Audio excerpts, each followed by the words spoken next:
daripada segala ayat Quran dan hadis Nabi sallallahu alaihi wasallam, iaitu menunjuklah sekaliannya atas hakikat ilmu tasawuf, iaitu musyahadah akan hak Allah Subhanahu wa taala.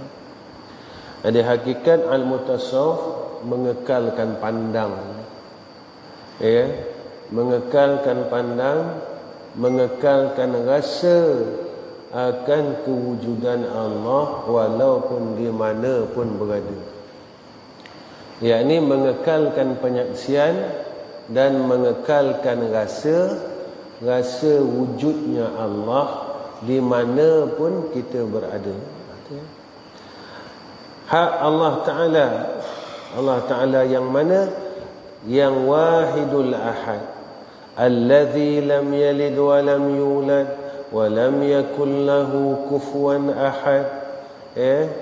Dan menunjukkan pula sekaliannya itu atas bahawasanya wujud tiap-tiap sesuatu yang lain daripada wujud Allah, iaitu menempati pada tempat Adam. Selain daripada Allah tak ada. Pada hakikatnya selain daripada Allah tak ada. Makna dia tidak boleh memberi manfaat, tak boleh memberi mudarat selain daripada Allah. Siapa selain daripada Allah? Makhluk. Maka makhluk ini tidak boleh memberi manfaat, tak boleh memberi mudarat.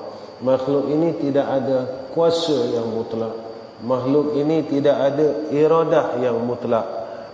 Sebab kita ini tertakluk kepada kehendak Allah. Itu ayat makaru wa makarallah wallahu khairul makirin. Perancangan Allah yang lebih baik. Itu dia.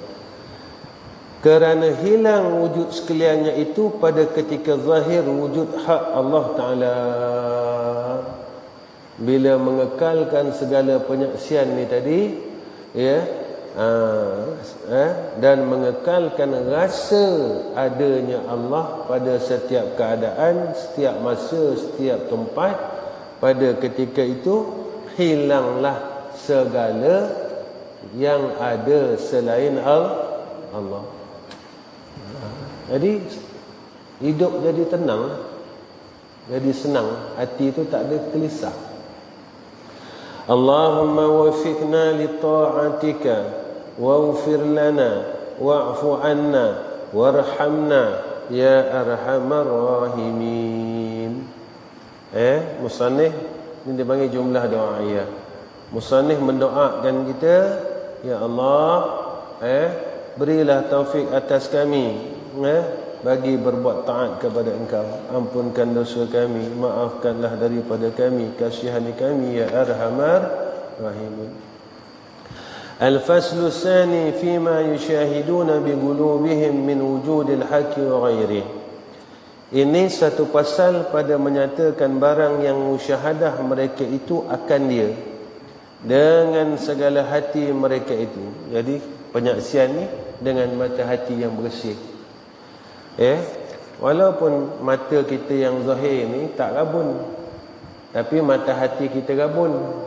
Langsung kita tak nampak kepada yang sebenarnya, pada yang haknya. Sebab mata hati kita rabun. Mata zahir kita terang, tak rabun, elok. Sebab itu bila mata hati ni dia rabun, dalam kehidupan pun macam tu. Mata zahir, mata kepala kita ni terang, tapi mata hati rabun, itu yang terang nak nampak salah orang. Tapi kalau mata hati yang terang, dia akan melihat akan kesalahan diri. Kan ini dalam hadis Nabi sebutkan, habis selalu ulang hadis ni. Siapa yang Allah kehendaki dia tu untuk menjadi hamba yang baik, kan 3 perkara. Ingat, Naufal? Tak ingat? Yang pertama, Allah berikan kepadanya kefahaman pada segala hukum hakam agama. Allah fahamkan dia. yang ni hak, yang ni batil, yang ni betul, yang ni salah. Bila Allah dah mula nak jadikan kita orang baik-baik, ya, kita dah tahu dah mana betul, mana salah, mana baik, mana jahat, tahu. Yang keduanya kata Nabi, wazahadahu fid dunya, Allah hindarkan kita daripada perkara dunia yang haram. Maka perkara dunia yang haram dalam hidup kita semakin berkurang, ya, semakin berkurang. Dan yang ketiga kata Nabi, wa basarahu uyubahu, dia sentiasa melihat akan aib-aib dirinya, ya. Jadi bila mata hati kita terang, kita akan melihat aib-aib diri kita, ya. Tapi kalau mata kepala yang terang, mata hati kita rabun, buta, jadi kita nampak salah orang, salah diri tak nampak, ya. Orang ada salah, kita ni betul semuanya, ya. Jadi sebab mata hati ni buta, mata hati ni rabun. Jadi mata hati yang rabun, bila setiap nikmat yang kita dapat, kita nampak kepada si orang yang memberi, kita tidak nampak siapa yang menggerakkan orang tersebut untuk memberikan rezeki tersebut. Ada? Baik. Orang ni bagi kita makanan, ya. Orang ni bagi kita makanan. Kita cuma nampak pada orang, tetapi kita tak nampak kepada siapa yang menggerakkan, siapa yang memberikan ia taufik dan hidayah untuk bersedekah makanan tersebut. Sebab kebaikan ini bila kita nak buat, mesti dengan pertolongan Allah. Kalau tak ada hidayah taufik, kita tak boleh buat kebaikan. Tapi kita mesti berterima kasih kepada asbab ini, orang yang memberi. Sebab itu dalam satu hadis Nabi SAW, siapa yang tak bersyukur kepada manusia, dia tidak bersyukur kepada Allah. Tak reti langsung cakap terima kasih. Sebab itu kena amal kalimat terima kasih, amal kalimat terima kasih dalam kawan-kawan, dalam keluarga. Isteri kita buat air, terima kasih ya yang, macam tu. Anak-anak kita, terima kasih. Sebab kata Nabi SAW, orang yang tidak tahu bersyukur kepada manusia, dia tidak bersyukur kepada Allah. Ini Islam ni cantik. Tapi kalau hati itu ego, akulah ketua rumah tangga, apa dia, king of the house, jadi ini tanggungjawab engkau, dia kata. Apa salahnya? Sebab itu hati yang tawaduk, hati yang sentiasa dapat mengucapkan terima kasih kepada asbab, kepada asbab, cakap terima kasih, tapi hati yang sombong, dia tak akan boleh cakap terima kasih. Memang tanggungjawab awak. Itu juga seorang isteri, memang tanggungjawab abang, kata. Apa salahnya? Kita jadikan satu wirid, sebagai tanda syukur kita kepada Allah. Sebab Allah sebut dalam Al-Quran, la in syakartum la azidannakum wa la in kafartum inna azabi la syadid. Jadi sentiasa melihat akan kesalahan diri. Aku ni tak betul lagi, aku ni tak baik lagi, aku ni tak bagus lagi. Jadi segala hati mereka itu daripada wujud hak Allah Ta'ala, dan lainnya. Ketahui olehmu bahawasanya segala ahli tasawuf, iaitu berhadap sekalian mereka itu kepada Allah Ta'ala, padahal sentiasanya pada zahir mereka itu dan pada batin mereka itu. Jadi orang-orang yang bersih ini, dia sentiasa menghadapkan dirinya kepada Allah, zahir batin. Zahir batin, bukan zahir ya, zahir batin. Dia jaga dalam semua amalan, dia jaga zahirnya, dia jaga batinnya. Semayang, dia jaga zahirnya, dia jaga batinnya. Ya. Itu juga perkara yang lain dalam pergaulan, dia jaga zahirnya, dia jaga batinnya.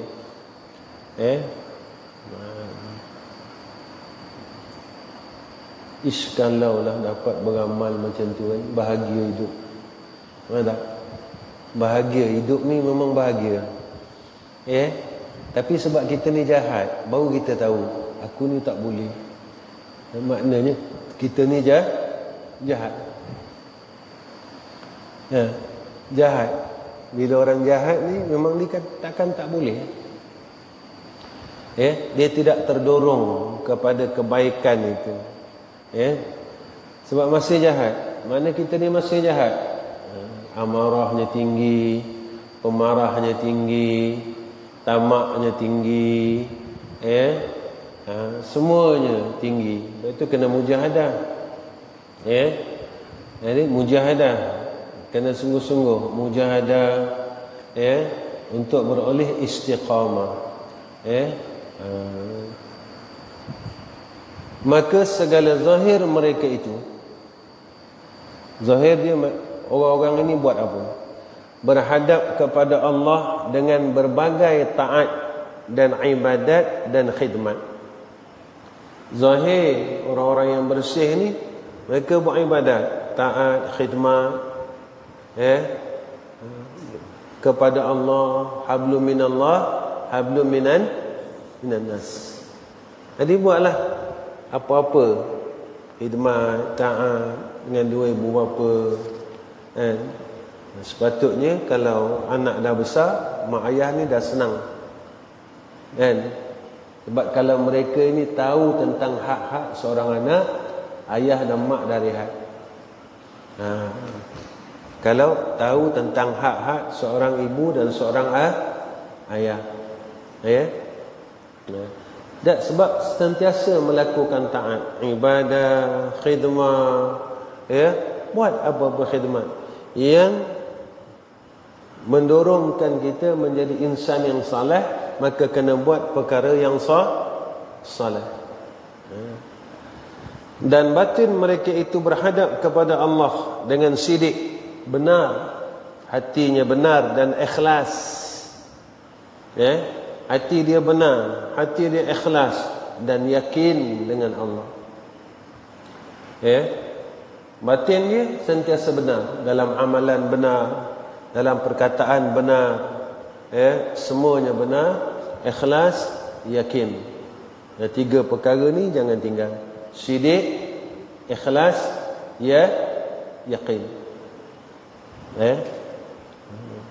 Kena sidik. Hati kita kena sidik. Bila kita sidik, meletakkan perkara yang sebenar, baru kita ikhlas.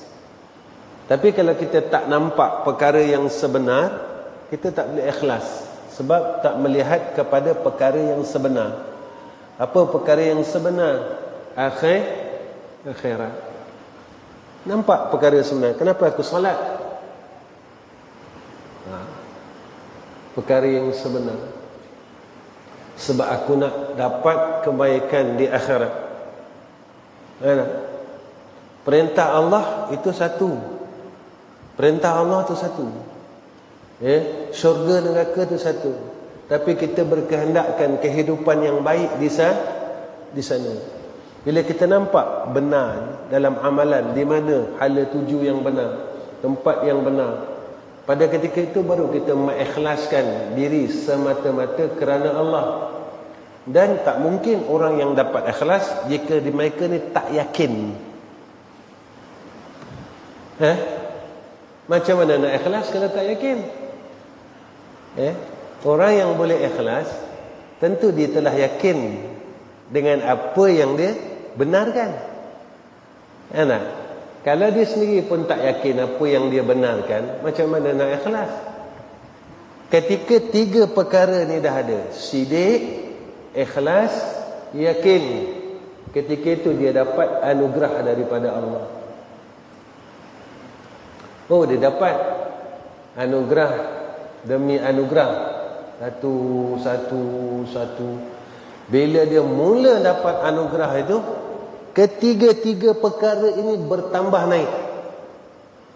Syidik dia lagi kuat, ikhlas dia lagi bersih, yakin dia lagi kukuh. Bila dia dah bermujahadah tadi, makin kukuh, makin kukuh, makin kukuh, pada ketika itu tidak ada kerana yang lain selain Allah dan Rabb. Dah kosong lah diri dia. Diri dia dah kosong lah. Dah tak ada apa lah. Dah. Macam dulu orang kata apa? Kalau tak ada sijil, susah nak hidup. Nampak? Sekarang dah tak kira dah. Sampai orang berpendapat bukan sijil itu menyenangkan. Nampak? Sampai ada, maknanya orang pegang yang dulu tu. Dulu-dulu tu orang pegang, rupanya tak betul sekarang. Bila kita ni benar, ikhlas, yakin, senang hati itu. Sebab yang meletakkan segala perkara itu bukan kita. Yang meletakkan segala perkara itu Allah. Kita cuma usaha dan ikhtiar. Kita cuma usaha, ikhtiar, buat aja kerja kita sebagai hamba. Yang menentukan segala-gala Allah. Jadi orang mukmin ni memang senang hati dia. Nah, tu habis apa? Kan kita roboh apa, nak buat baru kan tempat muslimat. Asalnya kita ikut besar macam tu. Jadi bila Abi naik 2 hari lepas, masa dia tengah duk buka tu, biar Abi cakap, kita buat tempat muslimat sehabis sampai ikut bangunan ni. Mana kita besarkan lagi. Dan tandas tu kita alih sikit ke tepi. Soalan pertama daripada tukang, Ustaz boleh ke? Kan? Ustaz boleh ke? Dia tanya Abi macam tu. Abi kata, boleh tak boleh bukan saya, buat je lah dulu. Boleh tak boleh, sebab kita tak ada yang boleh. Kita memang tak boleh. Yang membolehkan kita ada lah. Ya tak? Kalau kita niat yang baik, tujuan yang baik, kehendak yang baik, tak ada apa-apa, semua kerana Allah Subhanahu wa ta'ala. Benda baik Allah tak tolong ke? Kita buat baik, tentu Allah tolong. Abi pegang mudah. Kalau RM1 yang kita sedekahkan diganda 10, betul tak? Sehingga 700. Maknanya dengan buat baik sekali ditolong sampai 700 kan? Kita buat baik, takkan Allah tak tolong? Mudah. Dari mana? Sebab apa? Bukan kerja kita. Yang tu kerja Allah. Yang kita fikir kerja Allah apa? Kerja kita buat. Yang menyelesaikan bukan kita. Yang menyelesaikan Allah. Senang. Senyum Din. Dia nak senyum. Ada. Jadi bila kita memikirkan perkara yang bukan milik kita, yang tu jadi sakit kepala. Jadi mengekalkan pandang, mengekalkan rasa, mengekalkan rasa.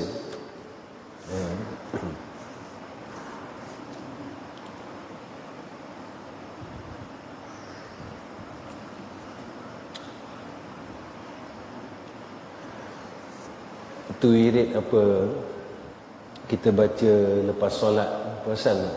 Yang selalu budak-budak baca. Dah budak-budak tak ada ni lama tak dengar. Kan? Tu. Ya Rabbi azza jaruka wa jalla sana'uka wa la ilaha ghairuka wa taqaddasat asma'uka. Ya Rabbi azza jaruka. Azza mana? Awal dah senyum dah. Abi kalau takut Abi salah kan, Abi tak pandai Arab ni.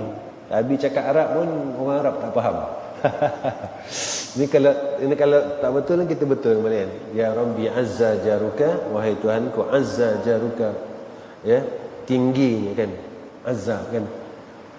Jaruka, tingginya akan pembalasan kau. Tingginya akan anugerah engkau. Boleh tak? Tingginya akan anugerah engkau.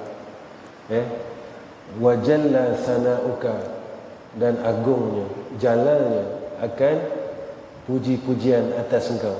Maknanya maha agung Allah Ta'ala.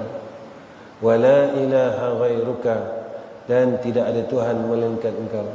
Wa taqaddasat asma'uka, dan taqaddasat ni kudus kan, qaddasa. Itu Abi tak apa nak tepat dia punya ni. Suci dan sucinya nama-nama engkau. Nah, tak? Jadi bila kita selalu, dia membuatkan kita tambah yakin kita dipelihara daripada syirik. Sebab kita yakin tentang anugerah Allah, besarnya anugerah Allah. Ya tak? Orang bagi kita banyak ni. Ya.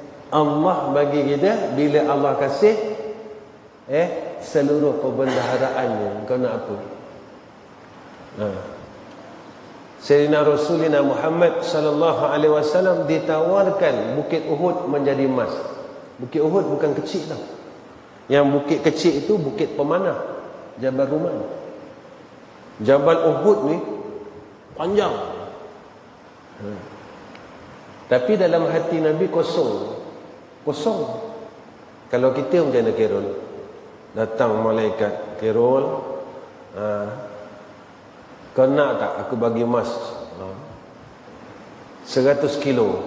Janganlah 100, bagi 1 tan lah. 100 mana cukup, 1000 kilo lah, cukupkan 1 tan. Sebab apa? Sebab hati kita tak kosong. Sebab itu kita tak dapat. Jadi anugerah ini bila dah kosong, dia macam dunia ni, dia macam anjing. Ni kata Imam Ghazali, bukan Nabi sebut. Imam Ghazali, bila kita kejar anjing ni, dia lah lari. Jadi selalunya orang kejar anjing ni, anjing penat ke kita penat? Tak? Jadi sampai sekarang kita penat. Tidur tak cukup, dengan keluarga tak ada, anak-anak dengan terbiar, tak ada. Zaman sekarang pula macam tu kan. Itu kata Imam Ghazali, lari daripada anjing, kosongkan diri. Sebab dunia ni memang hak manusia. Lalu dunia akan kejar kita. Dia akan kejar kita. Dia akan cuba gigit kita. Dia akan gigit kita. Dia akan kejar kita. Bila kita dah mula lari daripada dunia, datang. Maknanya kosongkan hati. Jangan ada tamak. Jangan tamak haloba. Jangan ada, buangkan hidup semua. Jalankan tanggungjawab sebagai hamba Allah. Ini yang selalu yang kita baca tu kan. Ya Rabbi azza jaruka wa jalla sana'uka wa la ilaha ghairuka وتقدست أسماؤك يا ربي عز جارك وجل ثناؤك ولا إله غيرك وتقدست أسماؤك يا ربي عز جارك وجل ثناؤك ولا إله غيرك وتقدست أسماؤك. Tambah yakin, tambah yakin, tambah yakin, tambah yakin dengan Allah. Sebab besarnya akan anugerah Allah. Jadi kita dah tidak mengharap pada anugerah selain daripada Allah. Sebab kita dah pegang selain Allah tak ada. Yang adanya hanya Allahu Rabbi. Kalau tak mengharap selain daripada anugerah yang lain daripada Allah, lalu Allah menggerakkan seluruh makhluknya memberi khidmat kepada orang-orang ini. Ini kalam Sayyidina Umar kalau tak silap. Siapa yang berkhidmat kepada Allah dengan sebenar-benar khidmatnya. Ni tiga ni lah tadi. Sidik, ikhlas, yakin. Lalu seluruh makhluk Allah ini berlomba-lomba untuk berkhidmat kepadanya. Nampak?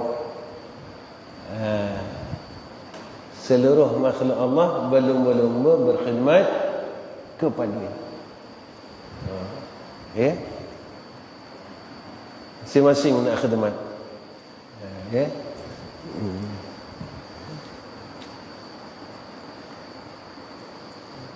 Jadi khidmatlah dengan Allah dengan tiga perkara tadi. Kunci dia. Apa dia Faidi? Sidik, ikhlas. Tak sampai 2 minit dah lupa. Lepas tu dia salahkan kepala ikan. Salah kepala ikan. Ni banyak makan kepala ikan lah ni. Disalahkan kepala ikan. Ya. Salah sian kepala ikan. Antara sebab benak itu satu, apa kata ulama? Hijab ilmu. Susah hafal, susah ingat. Satu, apa dia? Azim ingat Azim? Apa dia? Dosa. Ya? Dosa. Kenapa saya payah hafal ni? Kenapa ni? Kenapa ni? Tengok dosa ni. Oh, saya semayang, puasa, zakat. Tengok yang lain. Tengok dosa mata, tengok dosa mulut, tengok dosa telinga, tengok dosa perut, tengok dosa tangan. Kalau orang dulu-dulu, kalau dosa tangan, ambil barang orang, tak?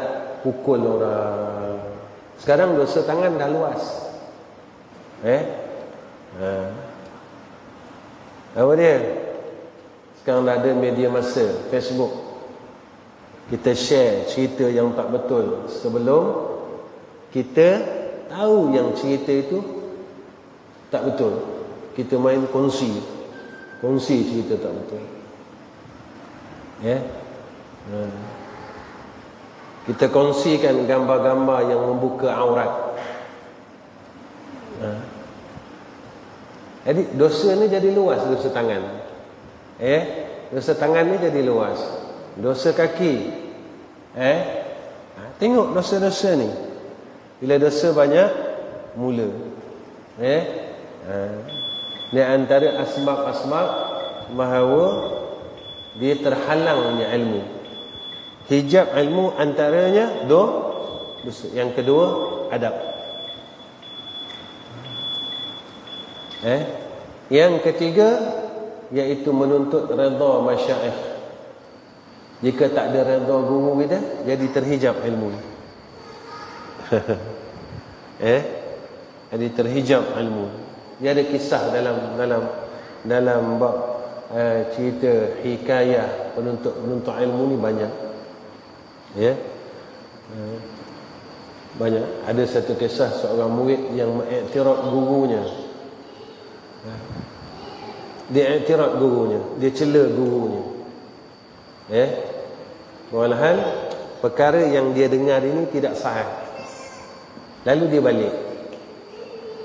Dia cerita dia begini. Ketika seorang murid bertanya, "Tuan, riba ni boleh tak?" Tuan dia kata, guru dia kata boleh. Dia dengar itu je. Dia tak dengar yang ujung. Maka gurunya kata boleh, tetapi haram. Dia balik, dia kata guru dah sesat. Dia telah menghalalkan benda haram. Dia balik sebulan, hilang ilmu dia. Dia tak boleh mengajar. Buka kitab tak dapat, buka kitab blur, buka kitab sangkut. Lalu dia balik bertemu gurunya dan dia terus bertanya, "Tuan, kemarin saya mendengar bahawa tuan mengatakan riba ini halal. Apakah benar tuan?" Senyum gurunya. "Kamu mendengar akan penjelasanku yang tidak habis." Aku kata boleh, tetapi haram, kata Syekh. Siapa nak ambil riba ambil, tapi haram. Orang tua kalau dia marah macam itulah. Guru ni pun manusia, dia bukan malaikat. Dia pun manusia. Sehingga kalam-kalam hikmah ulama tu, kalam tu menandakan macam marah. Jika engkau tak takut dengan neraka, buatlah maksiat sesuka hati. Jadi kalau tinggalkan kalam yang sebelumnya, maka dia pegang ulama suruh buat maksiat sesuka hati. Dia tak tengok hak yang kalam sebelumnya. Jika engkau tidak takut dengan neraka, buatlah maksiat sesuka hati. Rasa kalau kebal, ya tak? Kebal, buatlah, buat jahat. Baik. Maka pada ketika itu berpakailah zahir mereka itu dan batin mereka itu dengan pakaian orang yang merdeka. Merdeka dia. Bila zahirnya buat ibadat, taat, khidmat, batin dia sidik, ikhlas, yakin, merdeka dia. Merdeka ni apa? Bebas. Bebas dari apa? Bebas dari syirik, bebas daripada nifak. Nifak ni apa? Berpura-pura. Daripada belenggu-belenggu ni. Belenggu apa? Belenggu dunia, belenggu makhluk, belenggu nafsu, belenggu syaitan. Lepas dia, merdekalah dia. Orang merdeka ni macam mana? Seronok. Sebab dia tak terikat. Merdeka ni tak terikat, seronok aja. Tapi kalau tak nak merdeka, ini yang masalah manjang. Masalah aja. Ada duit pun masalah, tak ada duit pun masalah. Duduk seorang pun masalah, dengan orang pun masalah. Sebab apa? Sebab hati tidak merdeka. Tapi bila kita merdeka, apa yang ada kepada kita ni tak jadi masalah. Sebab kita tidak dijajah. Merdeka ni, orang yang belum merdeka bermakna dia dijajah. Ni maknanya. Dia tidak lagi dijajah. dengan nafsunya, dengan dunianya, dengan makhluknya, dengan syaitannya. Dia tak dijajah sebab dia dah mula bersih. Jadi merdeka dia. Orang merdeka ni bebas. Jadi ke mana pun dia senang hati. Jadi orang merdeka daripada diperhamba, ada kat bawah ni, akan dia oleh dunia. Dah bebas. Bebas dengan dunia. Hati dia tak tersangkut dah. Hati dia tak tersangkut. Bebas.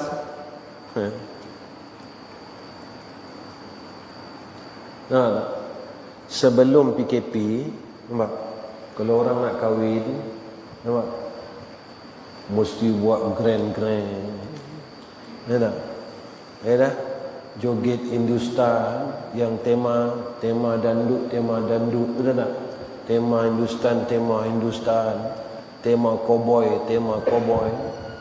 Bila PKP, lalu orang kata apa? Senang kahwin PKP. Sebenarnya Islam macam itulah. Kalau ikut Islam senang. Mahar 300. Ada duit buat kenduri. Sebab kenduri bukan wajib, kenduri sunat. Ada pengantin lelaki, pengantin perempuan, ada wali, ada saksi, ada mahar. Lagi satu apa? Rosok. Dah lupa dah. Tak boleh kahwin lagi lah kalau dah lupa. Ijab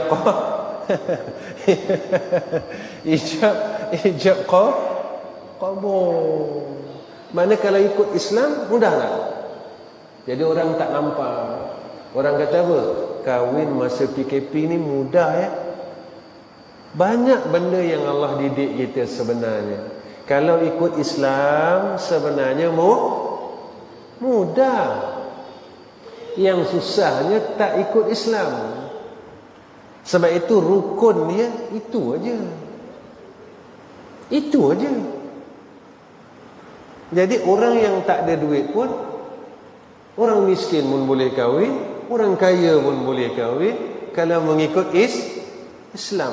Tapi kalau mengikut adat yang bercanggah dengan Islam, orang miskin tak boleh kahwin. Itu yang Nabi sebut ni. Kan? Dah senang nak kahwin. Ikut Islam. Mirul kahwin habis berapa ringgit? Tari mahal berapa mahal? 300. Beli cincin?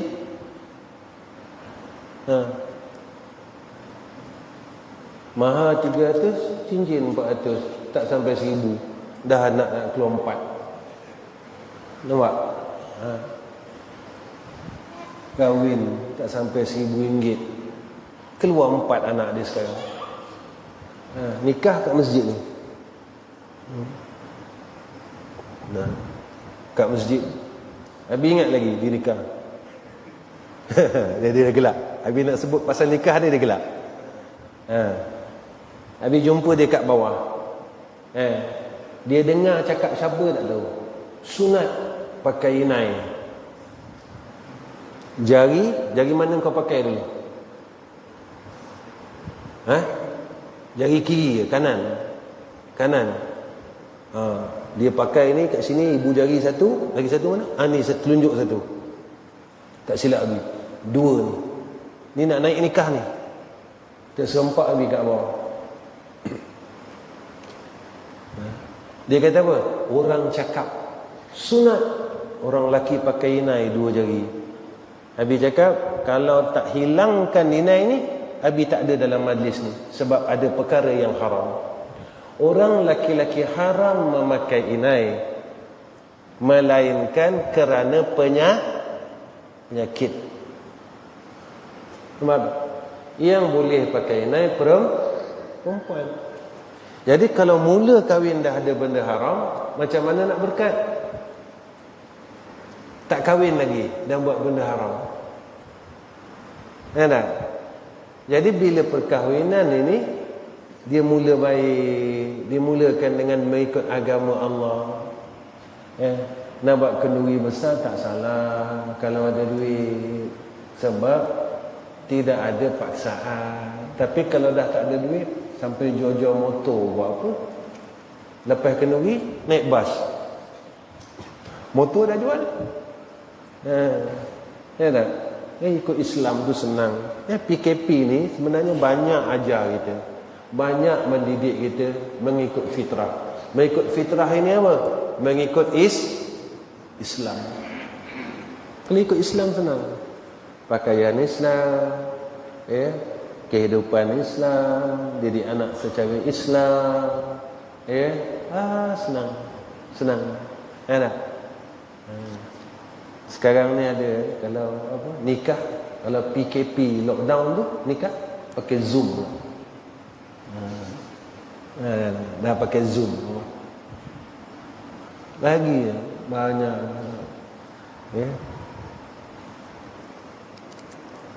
dia ijab qabul ijab qabul. Ada pengantin lelaki, ada pengantin perempuan, ada saksi 2 orang, ada wali, ada mahar. Lepas tu ijab qabul. Bukan susah sangat. Salam-salam ni yang goncang-goncang ni bukan wajib. Ijab qabul tu di mulut, bukan digoncang. Mana? Itu dia. Semua ikut Islam ni senang lah. Senang. Senang apa? Ikut Islam senang. Pai kahwin banyak kena. Tak banyak berapa?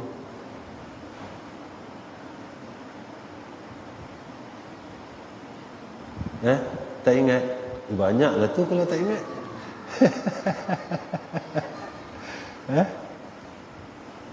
Ada 1,000, 2,000. Tak ada. Nampak? Tak sampai, tak ada 2,000 pun tak ada. Dia dapat bukan calang-calang orang, anak cikgu. Isi dia ada, rasanya ada degree kan, diploma.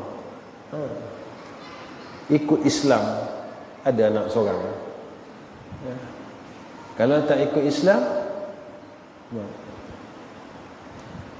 SPM sekarang SPM pun 5,000 tau. Diploma 10, degree 15, PhD 20, seberang laut 25, belajar dalam laut 35. Orang belajar luar negara, overseas kan? Itu kalau overseas. Kalau in the sea, itu orang ikut sijil. Sebenarnya ikut Islam mudah. Habis dah melalut ni. Baik. Dan pada ketika itu dunia dan syaitan, dia merdeka daripada syaitan. Selamat. Lepas tu kena ta'awuz, kena minta lindung dengan Allah. Kita punya ta'awuz kan, maghrib isyak, maghrib subuh kita baca ta'awuz. Nadi ingat Nadi? Nadi lama dah duduk sini ni, daripada almarhum lagi. Takkan tak ingat? Wirid husnul khatimah selepas daripada selawat Fatih.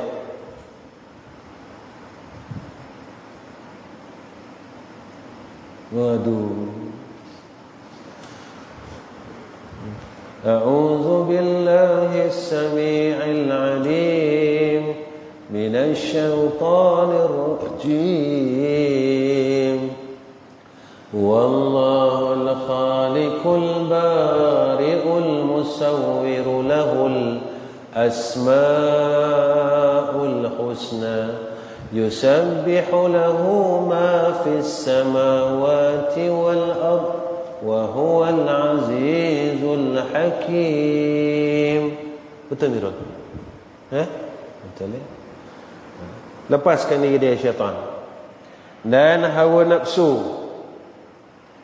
merdekakan daripada hawa nafsu yang ammarah, ya, dan makhluk yang dinamakan akan sekaliannya itu dengan aghyar dan akdar. Empat-empat ni, inilah dalam jumlah aghyar dan jumlah akdar. Dan pada waktu itu tertentulah ia jadi hamba bagi Allah. Bebas dengan empat perkara ni, maka tenanglah dia jadi hamba Allah. Dia tak fikir. Dan pada ketika itu tahqiqlah, benarlah diperoleh berkekalan taat dan khidmat kepada Allah Ta'ala. Bila empat perkara ni kurang ganggu kita, contohnya mana? Nampak? Kalau dulu-dulu lah, kalau kita pergi umrah, kalau dulu-dulu kan, orang yang pergi umrah dulu-dulu, dunia tak kacau dia, nafsu pun tak kacau, kurang kacau dia, syaitan, makhluk, mereka dapat berbuat ibadat banyak. Kalau sekarang dunia dah kacau, dunia dah kacau, makhluk dah kacau, nafsu dah besar. Itu masa Abi buat haji tu pada tahun 1993. Kalau pergi masjid tu, semua orang ibadat. Susahlah nak jumpa orang yang tidak berbuat ibadat. Jadi mutakhir ni kalau pergi masjid, dah macam-macam. Ada yang selfie, ada yang buat post gambar macam-macam. Akan datang mungkin ke orang main TikTok dalam Masjid Haram? Mungkin lah kot. Akan datang. Ya tak? Kerana wallahu alam. Tak tahulah apa nak jadi. Suasana. Sebab dulu tu bezalah. Kalau dulu kita pergi umrah tu beza. Sebab Abi lalui zaman tahun 90-an. Zaman boleh tengok lagi telaga Zamzam tu dekat bawah Baitillah. Turun bawah masih boleh nampak telaga Zamzam. Zaman baik. Dan apa dia? Berkekalan taat dan khidmat kepada Allah Ta'ala yang hasil sekaliannya itu daripada samarah, ini buah dan faedah takwa. Rupanya buah takwa taat, faedah takwa khidmat. Khidmat dan taat inilah faedah dan buahnya takwa. Makin tinggi takwanya, makin kuat takwanya, makin baik pribadi. Jadi kalau kita nak tahu kita ni bertakwa ke tak, kita jadi orang makin baik. Makin kita takutkan Allah, makin baik. Jadi orang baik. Jadi orang takwa ni selamat. Jadi orang takwa ni tenang. Jadi orang takwa ni berkat. Jadi orang takwa ni dijamin oleh Allah dunia akhirat. Kita tengok kelebihan orang yang bertakwa. Kalau dalam kitab Minhajul Abidin dekat bahagian akhir, khatimah kalau tak silap aku, 40 kelebihan orang yang bertakwa. 40. Ha. Dalam Quran ya, kalau dalam Quran, jika dalam Quran macam-macam. Ya, ayat yang menunjukkan tentang kelebihan orang yang bertakwa. Antaranya jannah, keredaan, ya, Allah. Jadilah orang baik-baik. Ya. Jadi kalau kita menjadi orang yang bertakwa, pada ketika itu kita mula berkekalan berbuat khidmat dan taat. Artinya takut akan Allah. Inilah rahsia firman Allah Ta'ala. Mana dia? Wa may yattaqillaha yaj'al lahu makhraja wa yarzuqhu min haitsu la yahtasib. Barang siapa takut ia akan Allah Subhanahu wa taala, nescaya menjadi ia baginya kelepasan dan merdeka daripada kesusahan dunia dan Allah, kesusahan dunia dan akhirat. Jadi orang yang bertakwa ni, dia beri kelepasan bukan sekadar dunia, kelepasan dunia akhir, kesusahan dunia akhirat lepas. Dan dia kurniakan Allah akan dia rezeki badan, rezeki roh. Rupanya min haitsu la yahtasib, musannif ini menafsirkan bukan sekadar rezeki badan, tapi rezeki roh. Badan pun dapat rezeki, roh pun dapat rezeki. Allah, pada tempat yang tidak terlintas oleh hati. Jadi makin kita takut dengan Allah, lalu Allah kurniakan kita kelepasan, yakni kesusahan dunia akhirat. Allah, suno adan dunia akhirat, sebab akhirat itu susah. Nafsi, orang semua nak cari salah orang. Sebab kita macam orang lemas, kita nak panjat orang, nak lepas. Cari salah orang. Siapa ada salah dengan aku, siapa ada salah dengan aku, dekat akhirat macam tu. Ya.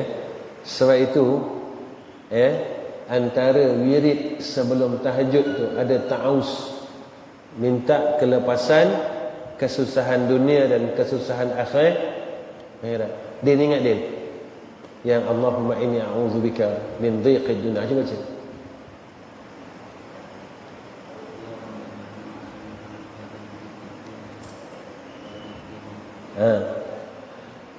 Jadi pagi sebelum wirid, sebelum tahajud, kan, baca ta'awuz, minta lepas, minta berlindung daripada kesusahan dunia dan kesusahan akhirat, kesusahan di hari qiyamah.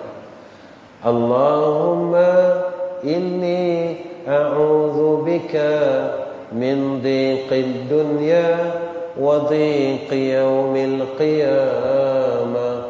Allahumma inni a'udzubika min dhiqid dunya wa dhiqi yaumil qiyamah.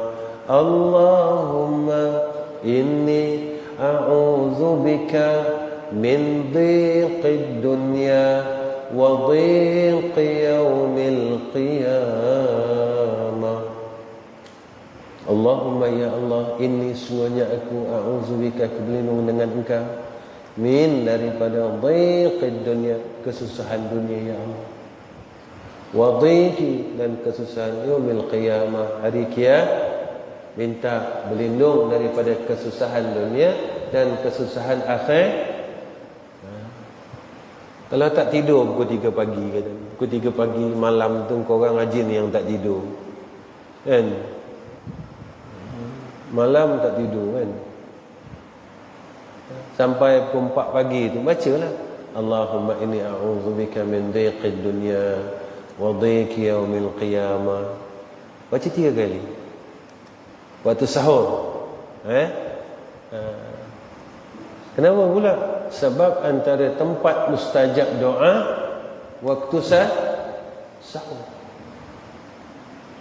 Kita tak boleh tidur, katakan, macam Wafi tak tidur malam, baca Quran. Dia seminggu sekali khatam Quran. Malam tak tidur kan. Baca Quran. Nak. Sampai ke 4 pagi, sampai 4:30 pagi. Baca. Allahumma inni a'udzu bika min dhiqid dunya wa dhiqi yaumil qiyamah. Allahumma inni a'udzu bika min dhiqid dunya wa dhiqi yaumil qiyamah. Allahumma inni a'udzu bika min dhiqid dunya wa dhiqi yaumil qiyamah. Sikit ni. Dah sejam dah. Dah sejam. Belum. Dah. Sikit lagi.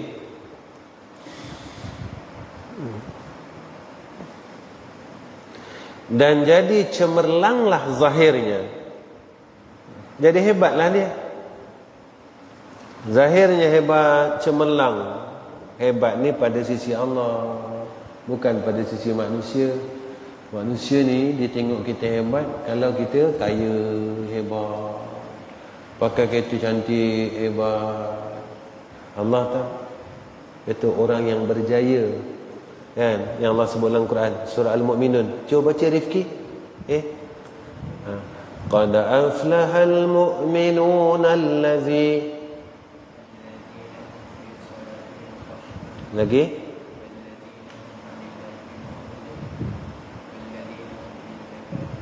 Lagi? Lagi?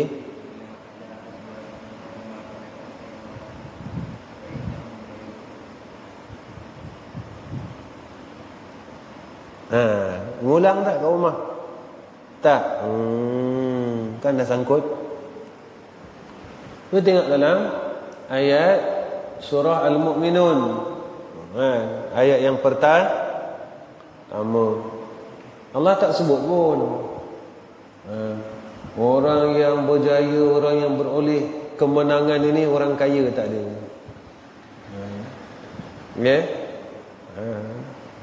Semayang khusyuk, jaga faraj, kalau ada harta cukup haul dan nisab, keluar zakat.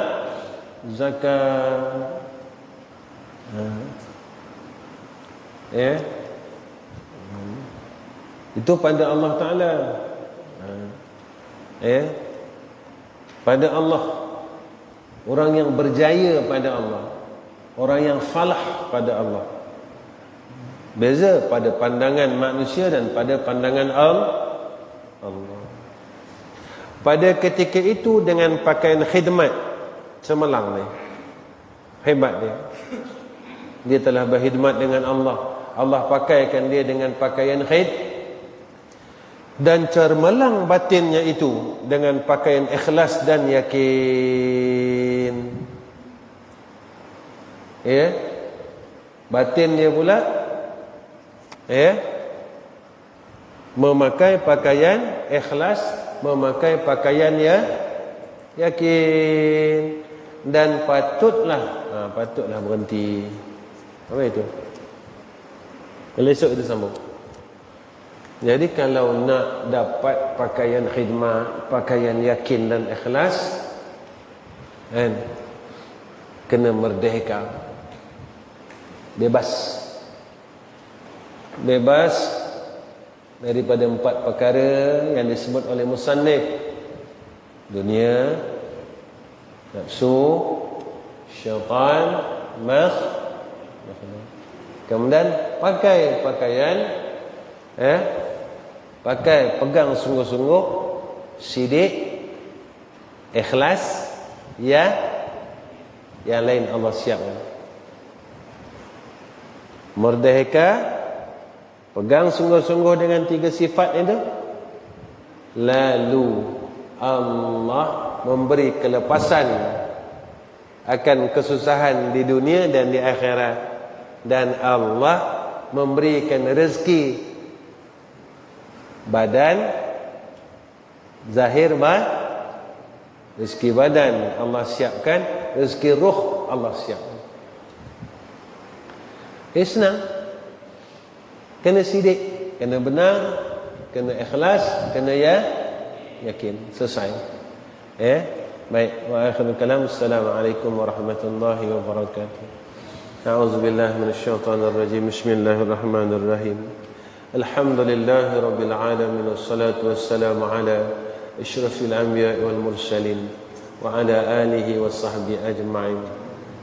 Ya Allah, Ya Rahman, Ya Rahim, kami mohon pertolongan-Mu ya Allah. Kami mohon bantuan-Mu ya Allah. Kami mohon akan pertolongan-Mu atas kami ya Arhamar Rahimin, dalam hal akidah kami, dalam hal ma'rifah kami, dalam hal ibadat kami, dalam hal dunia dan akhirat kami. Kami tak ada daya dan upaya melainkan dengan pertolongan Engkau ya Allah. Ya Allah, Ya Rahman, Ya Rahim, baikkanlah di antara kami ya Arhamar Rahimin. Satukanlah hati-hati kami kerana Engkau dan Rasul ya Zal Jalali wal Ikram. Allahumma aslih zata bainana wa alif baina qulubina wa ahdina subul salam ونجنا من الظلمات إلى النور وجنبنا الفواحش ما ظهر منها وما بطن يا أرحم الراحمين والحمد لله رب العالمين. تقبل الله منا ومنكم.